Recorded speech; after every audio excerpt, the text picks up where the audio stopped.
الحمد لله رب العالمين وبه نستعين وعليه نتوكل والصلاة والسلام على الأتمان الأكملان على خير خلق الله وعلى آله وأصحابه ومن والاه ثم أما بعد فالسلام عليكم ورحمة الله وبركاته.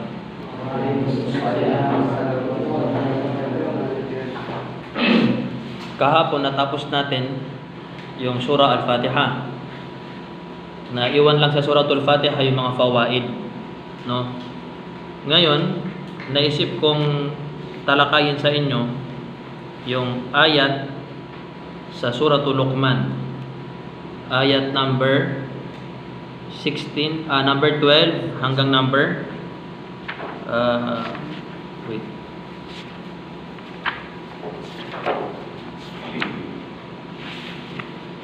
number 12 hanggang number 19.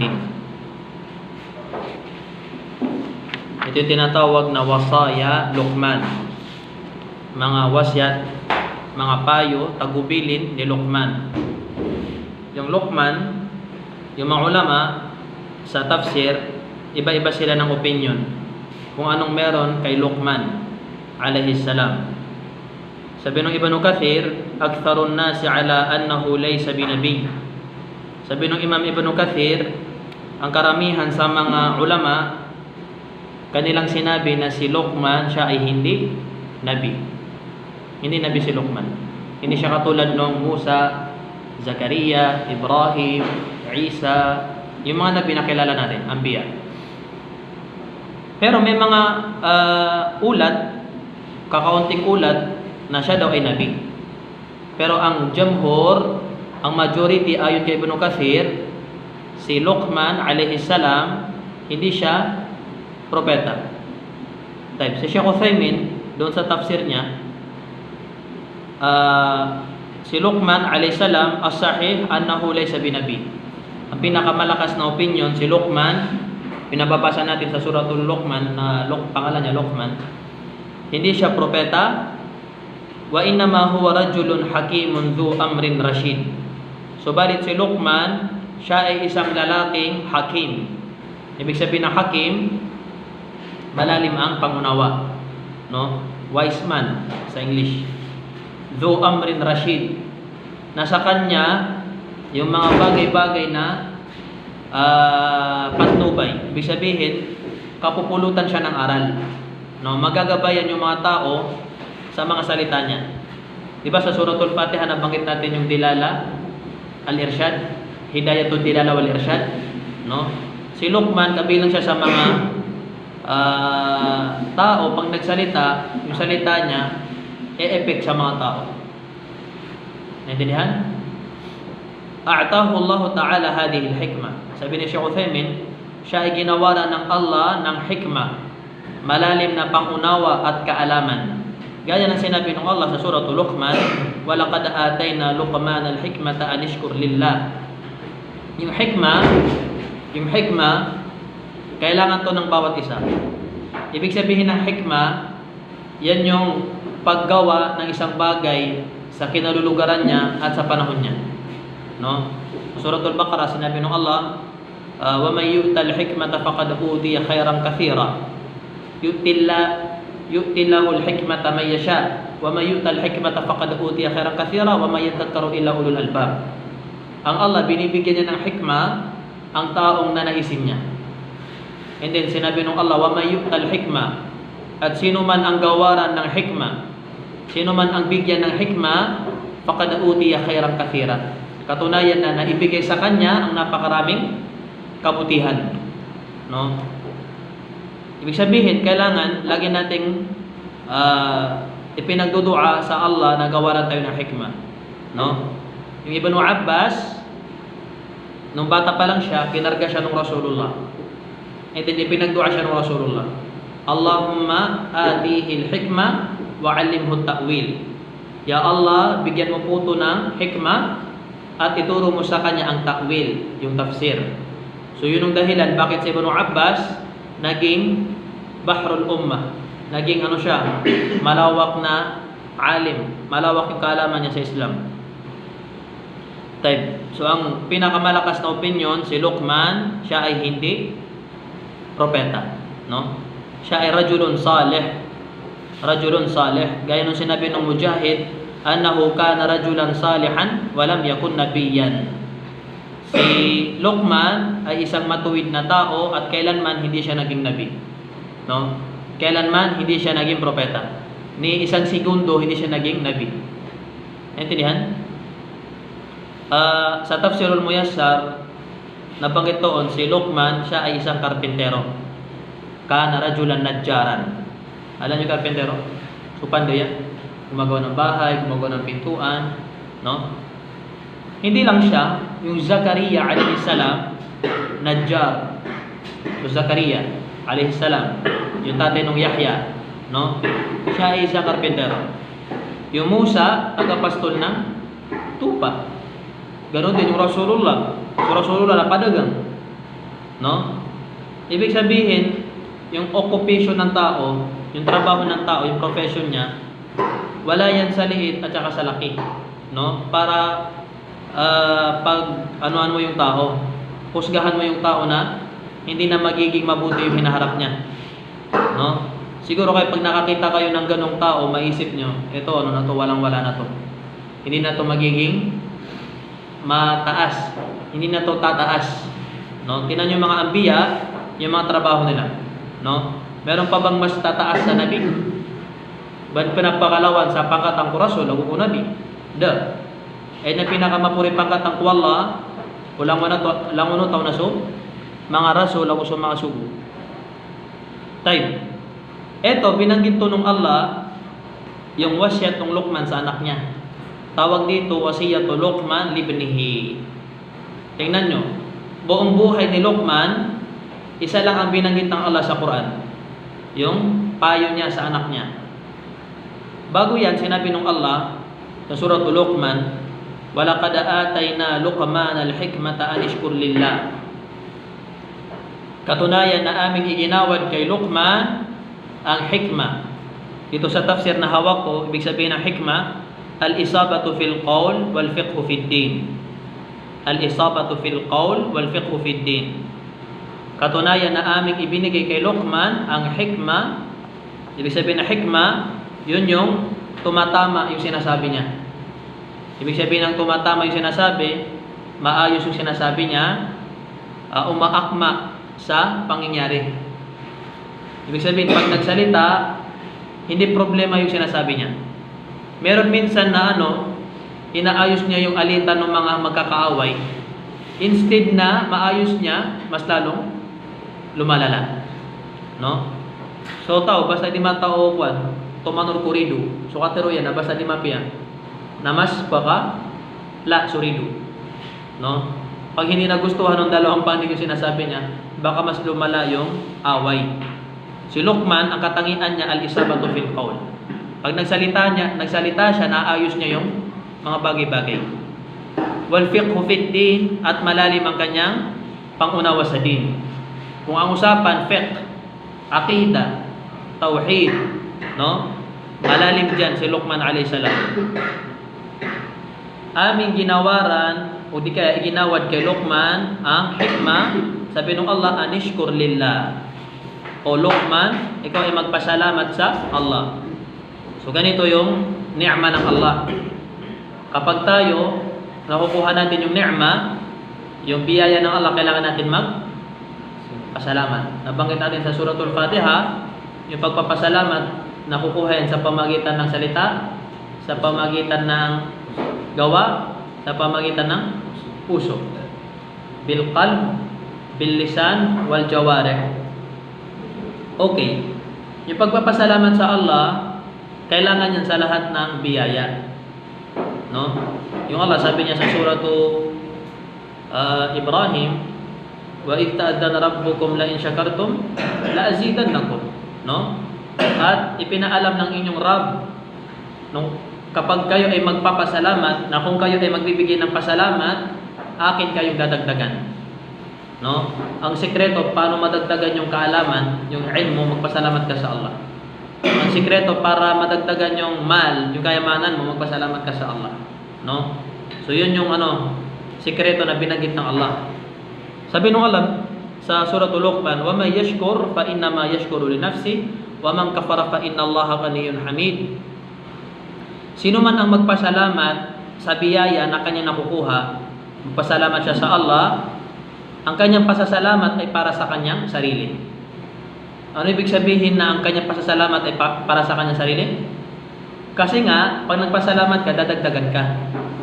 No? Ibig sabihin, pag nagpasalamat ka, another blessings na naman. Another ni'mah. No? Wa man kafara fa innallaha ghaniyyun hamid. At sino naman ang hindi magpasalamat, katunayan na ang Allah ay ghani. Ma'ana ghani? Mayaman. No? Ibig sabihin ng ghani sa tafsir, mustaghnin 'ani syukr, haythu la yazidu syukran ni'ma fi sultanihi, wa la yanqusu kufranuha min mulkihi shay. Ibig sabihin na ang Allah ay mayaman. Yung Allah, sa totoo lang, hindi niya kailangan ng pasasalamat natin. Kinabagay ng lanwala sa kapanalamat ano. Kung tayo ay magpapasalamat sa Allah, hindi madadagdagan yung kaharian ng Allah. Hindi madadagdagan yung kapangyarihan ng Allah. Ganon din, pag hindi ka nagpasalamat, hindi mababawasan. Manalamat ka na di kumanan so kapagagawala, so kadatu wala. Na di ka manalamat, na di mabu kekurangan, kelebatan so kapagagawala, so kadatu yan. Tayo ang may kailangan sa syukur. Actually, tayo may kailangan. Kailangan natin magpasalamat. Kasi yung Allah, pag nagpasalamat tayo, another ni'ma na naman. La azidannakum, lamut tawkid, nunut tawkid. Katunayan na akin kayong dadagdagan. No? I-insert ko lang itong sa Benedicto, sa book 3, kung hindi kakamali. Merong mag-asawa, ito, jokes to, no? I-insert lang natin. Merong mag-asawa, yung itong mag-asawa na to, no? Magkabaligtaran sila. Ano magkabaligtaran? Paano? Yung babae napakaganda. No? Ubod ng ganda. Yung lalaki naman saksakan ng pangit, no? Kasi David, saksakan ng pangit. Kumbaga sa panahon natin ngayon, yung babae artistahin, no? Yung lalaki naman hindi may pinta yung mukha niya, sobrang pangit. Dikit tulad subundal yan. Type. Yung babae na yun, one time, umaga, morning, yung lalaki, nakahiga sa kama. Gumising siya. Pagkagising niya ng umaga, bumungad sa mata niya yung maganda niyang asawa. No? Napakaganda no? Beautiful eye, no? Maputi, cute, chinita. Lahat na nung alam yung katangian ng magandang dalaga, no? Dalagang Pilipina. Type. Sabi ng lalaki, pangalan niya si Uthman. Sabi niya, o aking misis, o aking asawa, katunayan na napakaganda mo talaga. No? Ubod ka ng ganda, saksakan ka ng ganda. No? Sabi nung babae na yun na maganda, o aking asawa, alam ko naman na maganda ako. Kailan ba ako pumangit? Alam ko maganda ako. Hindi mo na kailangan sabihin. Sabi ni Uthman, hindi no minimin ko. Ang minimin ko, parang nadagdagan yung kagandahan mo. Kakaiba yung aninag ng mukha mo ngayon, no? Ganon yun sa mag-asawa pag unang tingin mo, no? Napaganda. Type. Sabi nung babae na yun, eto, jokes to, ewan ko kung matatawa kayo, no? Pero matatawa kayo sa Arabic. Sa Arabic niya. Pero pag tinatagalog na, hindi katawa-tawa eh. Sabi nung babae, idan, ana wa anta fil jannah. Idan, ana wa anta fil jannah. No? Bago niya sabihin yun, sabi ng lalaki, ako'y nagpapasalamat sa Allah dahil ako'y ginawaran niya ng napakagandang babae. No? Na pinapangarap ng maraming kalalakihan, sa akin ibinigay ng Allah. Itong babae ko. Nung narinig yun ng babae, napasabi siya, idan, ana wa anta fil jannah. Magkaganoon, ako at ikaw ay magsasama sa jannah. Paano yan? Nagpasalamat yung lalaki, di ba kaganina? Sabi niya, ako'y nagpapasalamat sa Allah, ashkuru Rabbi. Ako'y nagpapasalamat sa aking Panginoon sapagkat ako ay kanyang ginawaran, binigyan ng napakagandang wife, babae. Nung narinig nung babae, ako at ikaw ay magsasama sa paraiso. Tayong dalawa. Nagulat yung lalaki. Sabi niya, kaifa? Paano mo nasasabi yan na tayo ay magsasama sa paraiso? No? Alam niyo to? Yung kwento na to? Sabi niya, ikaw kasi, ginawaran ka ng napakagandang asawa na katulad ko, maganda, ginawaran ka ng Allah ng kapareha, partner na katulad ko, nagpasalamat ka sa Allah. Ibig sabihin, tao ka sa Jannah. No? Kasi yung mga syakirun, yung mga nagpapasalamat sa Allah ay tao sa Jannah. Tama ba yan? Tayo. Ako naman, na ginawaran ng Allah ng saksakan ng pangit na katulad mo, no? Beast, no? Beauty and the Beast yun.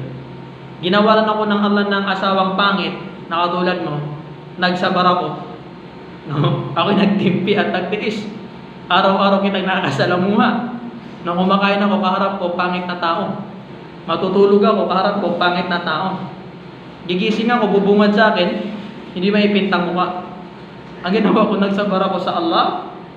Sabi niya, Asyakir was sabir fil Jannah. Ang taong mapagpasalamat at mapagsabar ay sa Jannah yan. Ibig sabihin, tayong dalawa, magkasama tayo sa Jannah. So, mamimit nyo yan sa Bayna Yaday, Book 3. No? Si Uthman, pati yung asawa niya. Hindi natin alam kung totoong kwento yan. No? Mga ano lang yan. Entertainment. Okay, dumako tayo sa payo ni Luqman. Itong payo ni Luqman, ano to? Napakahalaga nitong payo. No? Kahit ito lang ang ituturo mo sa bahay nyo. Kahit ito lang ang topic mo sa khutbatul Jumu'ah. Kahit ito lang topic mo sa kaibigan mo. Kaya sanad na yan, panduman. Enough na tong payo na to. No? Huwag mo nang paramihin yung payo. Hindi naman nakikinig yung mga tao. No? وَإِذْ قَالَ لُقْمَانُ لِابْنِهِ وَهُوَ يَعِظُهُ يَا بُنَيَّ لَا تُشْرِكْ بِاللَّهِ إِنَّ الشِّرْكَ لَظُلْمٌ عَظِيمٌ. Pinaka number 1 na advice. Advice ng lahat ng propeta sa kanilang pamayanan. At tandaan mo ya Muhammad, nung sabihin ni Luqman sa kanyang anak. Dito pa lang meron ng moral lesson learned. Sa pagdada'wa, ang uunahin natin ang ating pamilya muna. May makikita kang mga nagdada'wa, lalabas ng bayan nila for the sake of da'wa, magdada'wa daw kunwari, pero yung kapatid niya hindi nakahijab. Yung nanay tatay niya hindi nagsasambayan. No? Lalabas ng ilang araw, 3 days, 4 months, 30 days, no? Magdada'wa-da'wa. Iniwan yung anak, may kinakasamang ibang tao. Saan ang da'wa doon? No? Sinong ginagaya nila? Yung mga ambiya, pag nagdada'wa, pamilya muna nila. No? Yung mga sahaba, pamilya nila. Pag na-secure na nila, sigurado na silang protektado yung pamilya nila, nada'wahan na nila, no? Lahat nagsasambayan, lahat nakahijab yung mga babae. Anong next step? Kamag-anak. Wa anzir ashiratakal aqrabin. Yung bigyan ng babala ya Muhammad ang iyong mga malapit na kamag-anak. Ay panabiyan sa wala na akrabin. Ashiratakal akrabin. Nabakasong sa samutwa sa baladar pawan. Padawa ka ro. Kanman po mga tawrawa padawa nila sa pamilya. Naintindihan? Tayo kapag na-secure mo na yung pamilya mo, yung mga kaibigan mo. Kaibigan. Yung kasama mo sa trabaho. Yung kasama mo sa school. Yung kasama mo sa mga transaction, sila. Bago yung nandoon sa Visayas, no? Bago yung nandoon sa ibang bansa. Pag sure mo na naiparating mo na sa kanilang da'wa, ang gagawin mo, doon ka na da'wa. Open da'wa na. Open da'wa. Kung sino-sino na kakausapin mo. Wa idh qala Luqman li ibnihi, at tandaan niya Muhammad nung sabihin ni Luqman sa kanyang anak. Yung anak hindi pinangalanan. Hindi na pangalanan dito sa aya kung sino yung anak. Kasi hindi naman importante 'yon. Ang importante yung message ng tatay sa anak niya. Sabi ng Allah, wa huwa ya'iduhu, at kanyang binibigyan ng payo, mau'idha. Ibig sabihin ng mau'idha, sirtan mo na tuma. Tagubilin. mabigat na tagubilin. Ya bunay, tinawag niya, o aking anak, la tusyrik billah. Lamu at tawkid, lam an-nahi. La tusyrik billah. Huwag kang magtatambal sa Allah. Una niyang payo, syirk. Iwasan mo ang syirk. Layuan mo ang syirk. Huwag kang magsisyirk sa Allah. Limada ya abi, bakit o aking tatay? Sumagot yung tatay, inna syirka la dhulmun azim. O aking anak, katunayan ang pagtatambal sa Allah, ito ang pinakadakilang pandaraya. Ito ang pinakadakilang panglalamang na magagawa mo, no? Kaya nga siya limbutan na sukadnan. Yung ibada, para kanino yung ibada? Para sa Allah. Kung ibibigay mo yan sa maliban sa Allah, mandaraya ka. Sa limbut ka to, palalalim ka to, siya limbutan, nakalialim ka sukadnan. Intindihan? Kaya merong isang lalaki na dumating sa Rasulullah, sinabi ng lalaki na yun, ya Rasulullah, ayu a'zamu dhanbin 'inda Allah. Ano po ba ang pinakadakila at pinakamabigat na kasalanan gagawin ng tao sa Allah? Ano sinabi ng Rasulullah? Ikaw ay magzina? Magnakaw? Riba? Ano sinabi ng Rasulullah? An taj'ala lillahi niddan wa huwa khalaqak.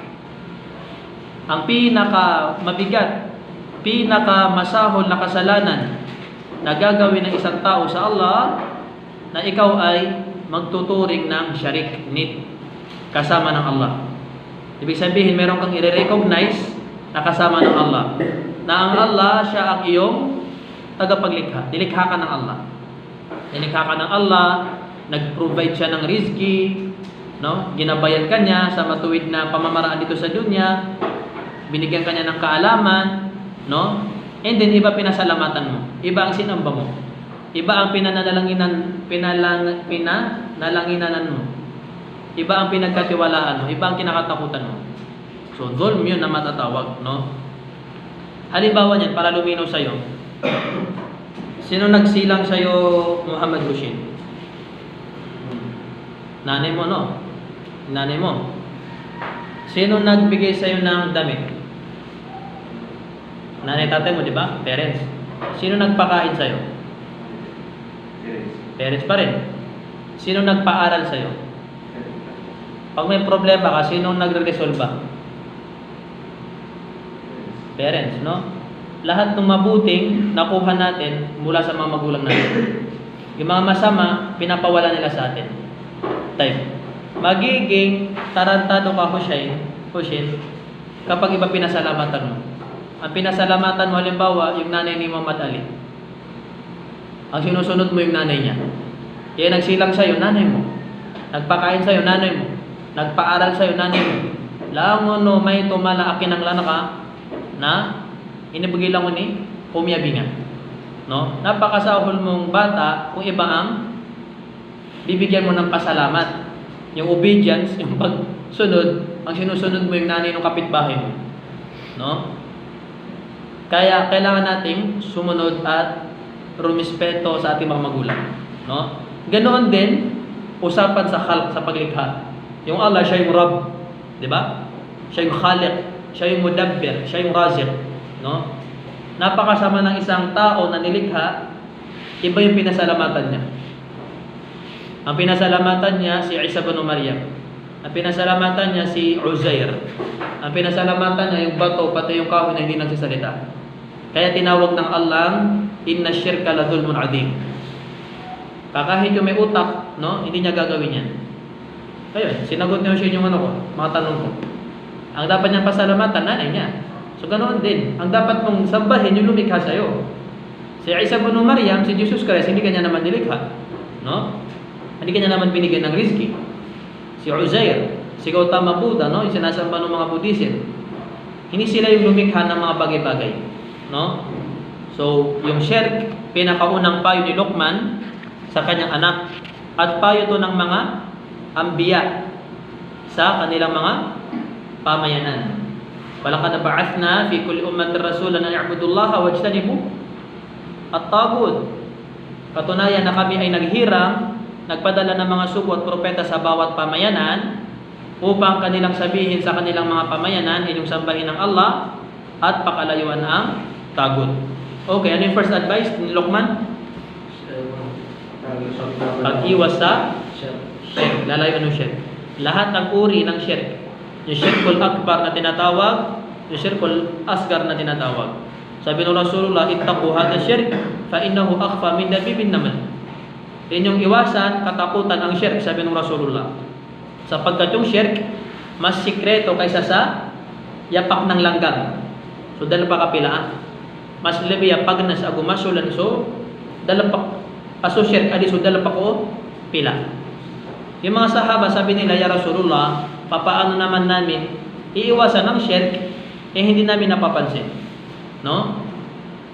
Sabi ng Rasulullah, qulu Allahumma inni a'udhu bika an ushrika bika shay'an a'lamuhu wa a'udhu bika shay'an wa astaghfiruka lima la a'lamuhu. Dua yun na itinuro ng Rasulullah. Sabihin ninyo sa mga panalangin ninyo, ya Allah, ako po ay nagpapakupkup sa iyo laban sa shirk na aking nagagawa na aking alam. Aking alam. Wa astaghfiruka lima a'lamuhu, at ako ay humihingi ng kapatawaran sa nagagawa kong shirk na hindi ko alam. No? Marami tayong mga nagagawa na hindi natin alam na shirk pala. Gaya ng pakitang tao. Pakitang tao. Magkasambayan yung isa, no? Nung unang takbir niya, napakaganda. No? Allahu Akbar. Ganda nung sambayan niya. Kung napansin niya, katabi niya sa isulutan, namiya ka piye karo ko. No? Naging slow motion. Bago yung niya. Nung nakita niya, may nakatingin sa kanya sa likod. Nagbabasa ng Quran, nung una, ikhlas. No? Mahina. Lillah. Nung nakita niya, nakikinig pala si Kwan, yung tatay ng crush niya, no? Mategan. Managkasukan na kan. Rifaya kan. Kaya ka, pero nurunong yan sulagam yan. Inusayan niya yung mga kalkala. No? Sa kagiyan, natin yung mga butang yan. Ganoon yung riya. No? Ano pa? Paniniwala sa mga pamahiin. So, kapamalian na. Ano pa? So, ano na? Yun na. Ito na yung ibalata pa na ko. Ano halimbawa ng shirk? Yung hindi natin alam. Kasi ang alam lang natin shirk, susujud ka sa cross. No? Yun lang yung alam natin shirk eh. Tatawagin mo yung yung ibang maliban sa Allah. Yung pupunta ka sa libingan, mag-aalay ka ng alay. Shirk yun. Tatawagin mo yung nakalibing. No?